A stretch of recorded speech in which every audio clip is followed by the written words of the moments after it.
श्री स्वामी समर्थ. अक्कलकोट निवासी श्री स्वामी समर्थ महाराजांची ही कथा बखर या पुस्तकातून घेतलेली आहे. बखर ही इसवी सन 1975 मध्ये प्रथम प्रसिद्ध झाली. त्यानंतर 10 वर्षाच्या कालावधीमध्ये श्री स्वामी कृपेने श्री स्वामी समर्थ बखरीच्या अनेक आवृत्त्या निघाल्या.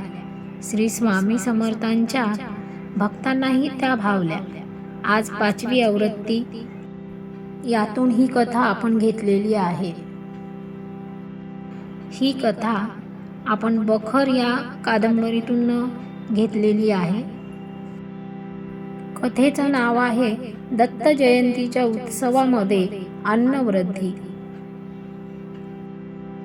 मार्गशीर्ष महिन्यामध्ये दत्त जयंतीचा मोठा उत्सव होता, पण त्या वर्षी गावात दुष्काळ पडला होता. शेतात पीक नव्हते, लोकांच्या घरामध्ये धान्य कमी होते.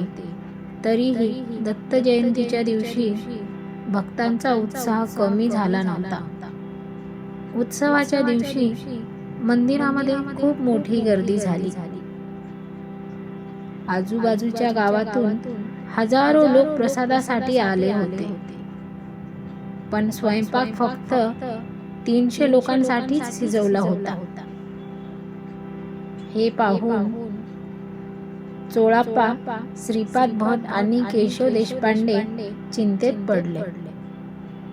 ते स्वामी समर्थाजवळ गेले आणि नम्रपणे म्हणाले, महाराज, अन्न फार थोडे आहे, पण यात्रेकरू 3-4 हजार आहेत. एवढ्यांना जेवू घालायचे? त्यांना प्रश्न पडला. स्वामी शांतपणे पाहत होते. स्वामी शांतपणे म्हणाले, हे कडे घ्या आणि देवीचा टाक घ्या. ते पोळ्याच्या राशीत टाका. चिंता करू नका. दत्त जयंतीचा उत्साह तर होताच, पण त्याचबरोबर तेथे अंबादेवीची आरतीही मोठ्या थाटामाटामध्ये सुरू होती. देशपांडेंनी स्वामींच्या सांगण्यानुसार कडे आणि टाक पोळ्यांच्या राशीमध्ये ठेवले. नंतर अंबादेवीची आरती मोठ्या थाटात झाली. श्रीफळ फोडले गेले, अन्नावर तीर्थ शिंपडले गेले आणि मग वाढायला सुरुवात झाली.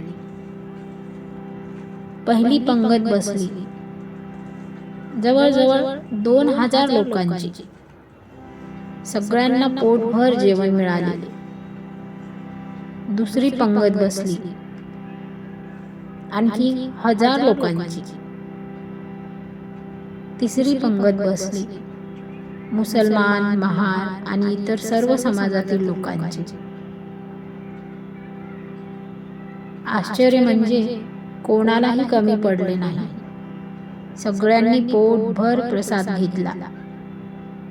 4000 लोकांनी जेवण केले, तरी अन्न कमी पडले नाही.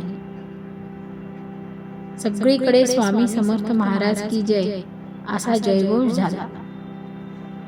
नंतर स्वामी म्हणाले, अरे, ते कडे आणि टाक परत आणा.